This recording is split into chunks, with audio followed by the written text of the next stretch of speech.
Welcome to Monstober Werewolves with Amber Stone Draws. Today we're taking a look at the werewolf in the 1996 movie Bad Moon. Now, this is a weird one. I remember loving this movie when I first saw it. It's got a pretty good werewolf costume, a Krynos one. It's fun and weird, and the main character is, wait for it, a dog. Yup. I remembered Thor being prominent in the movie.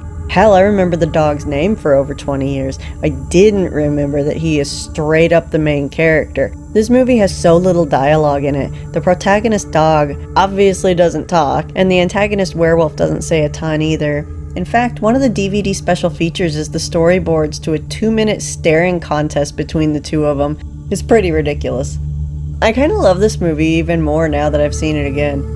The premise is pretty simple. Guy gets bitten by a werewolf, then comes to visit his family and neatly sidesteps a bunch of murder investigations in the process. His official name, like in the credits, is, quote, Uncle Ted, unquote. No last name, just Uncle Ted. He hangs out in a little silver bullet trailer, which is also hilarious, in the yard, and every night he goes out into the woods and chains himself to a tree. I think he must also be pretty at it, because at this point in the movie, he's already killed 5 people, maybe 6 if they don't count that lineman as a hiker. Being a werewolf in this universe has to be absolutely exhausting. Usually in movies, the werewolf transformation is tied to the full moon. Not so much in this one, and more's the pity for this guy, cause he transforms every night the moon is out. He even has a wry laugh at a werewolf movie on TV when the wolfman changes under the full moon. You almost expect him to say, "How quaint." He makes a point of bringing up that maybe there's more than one type of werewolf as he talks to his nephew about it. The whole thing reads like a kid's TV movie. The music is silly, the dialogue is more so. They make a point of having the hard-ass lawyer mom call some con man a flopsy. Like, that's not the most benign word I've ever heard a con man called. We spend a lot of time with the kid in this one, and in fact the kid sees clues that his uncle's a werewolf, but this ultimately goes nowhere. The dog is the real sleuth here, and he figures out what's going on pretty quickly. The cuts feel very TV, and so do the scares. Even the sex scene in the first 10 minutes of the movie feels very tame until it's just suddenly a topless scene. And this is actually like one of the only differences between the director's cut and the theatrical cut, because they didn't want it to be NC-17, so they took it out. The TV vibe might have something to do with the director having just come off of a TV movie gig. The sex, of which there is very little, and the violence, of which there is also fairly little, seems so out of place when compared to the rest of the movie. It's such a strange movie to rewatch. I find more things to love about it and more things to just scratch my head at. Like, how in the world did this get made? Seriously. It's based off of a novel, and that makes me want to find that novel for damn sure.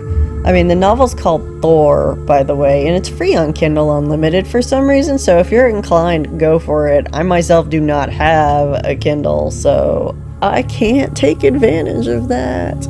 Tear. Some of the scenes are really fun to try and dissect. Like, that's very obviously a fake dog riding the werewolf's back in the final house scene, and that's definitely a fake dog that they threw up at the ceiling to hit the light fixture. But did they just throw the dog out a window in this shot? That's definitely a real dog going for the werewolf's throat in this scene. Is that dude in the suit okay? Is this dog okay? Does this dog have PTSD now? 'Cause he friggin' looks traumatized. And, like, I have every reason to believe this dog thinks that it is guarding its charges from the gates of freaking hell. You can't watch this movie and not think, what did they do to this dog? I think of Born Free and the wombat they sedated for a death scene, but they got the dosage wrong and accidentally killed it. Reading some of the behind the scenes stuff, the main dog that they used, I think his name was Primo. He was untrained, so his reactions are probably very genuine. If you've ever had a German Shepherd, you'll recognize the vocalizations. This dog is losing its freaking mind.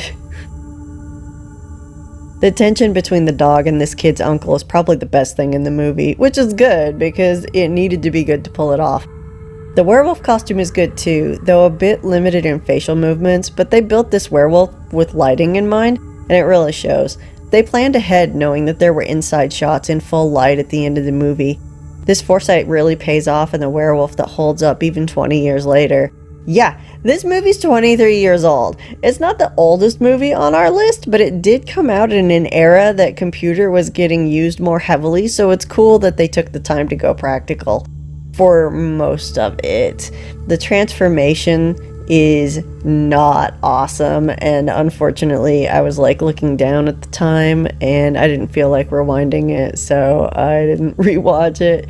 But yeah.